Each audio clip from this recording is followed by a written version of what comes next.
পরম করুণাময় ও দয়ালু আল্লাহর নামে শুরু করছি। সম্মানিত সুধী, আমার আইডিতে নতুন হয়ে থাকলে প্লিজ ফলো করুন, ইউটিউবে থাকলে সাবস্ক্রাইব করুন।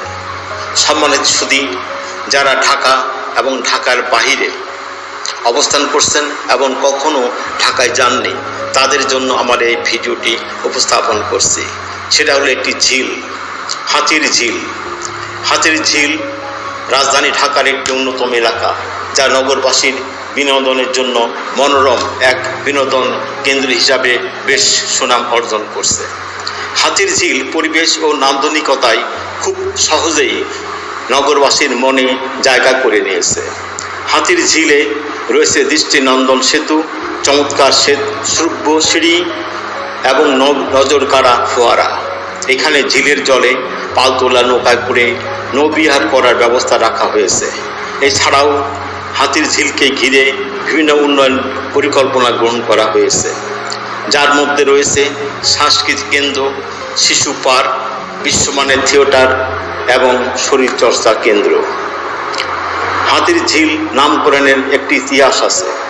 ইতিহাস থেকে জানা যায়, ঢাকার পিলখানা থেকে বেগুনবাড়ি ঝিলে যেসব সড়ক দিয়ে হাতি যেত, পরবর্তীতে সেই সব এলাকার সঙ্গে হাতির নামটি যুক্ত করা হয়েছে।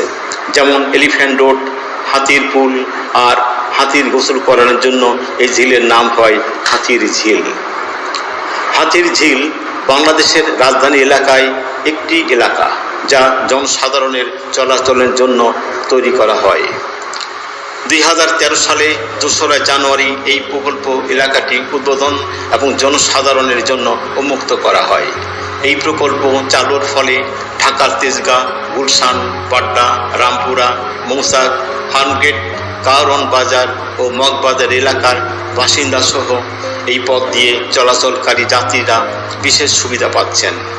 হাতির ঝিল প্রকল্পটি বাস্তবায়ন ও তদারকি করছে বাংলাদেশ সেনাবাহিনীর স্পেশাল ওয়ার্কস অর্গানাইজেশন।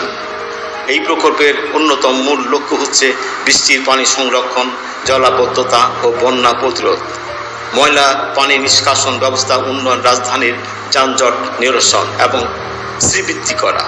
এই প্রকল্পের স্থপতি ছিলেন এহসান খান। সম্মানিত সুধী, আপনাদের সামনে যে বিষয়টি উপস্থাপন করলাম, হাতির ঝিল যদি কখনো আপনারা যান, সেখানে বেড়াতে পারবেন এবং পার্কের চারিপাশে ঘুরতে পারবেন, বেড়াতে পারবেন। তবে নিজেকে নিয়ন্ত্রণ করে সুন্দর পরিবেশে চলাফেরা করবেন। সেখানে অনেক ধরনের ব্যবস্থা আছে, বসার ব্যবস্থা আছে, বসতে পারবেন। জায়গায় জায়গায় সিট করা আছে, সেখানে সিটে আপনারা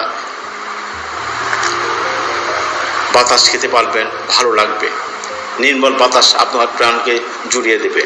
সম্মানিত সুধী, এই বলে আমার সংক্ষিপ্ত আলোচনা এবং হাতির ঝিল সম্পর্কে যে বক্তব্য রাখলাম তা আপনারা পর্যবেক্ষণ করবেন ইনশাআল্লাহ।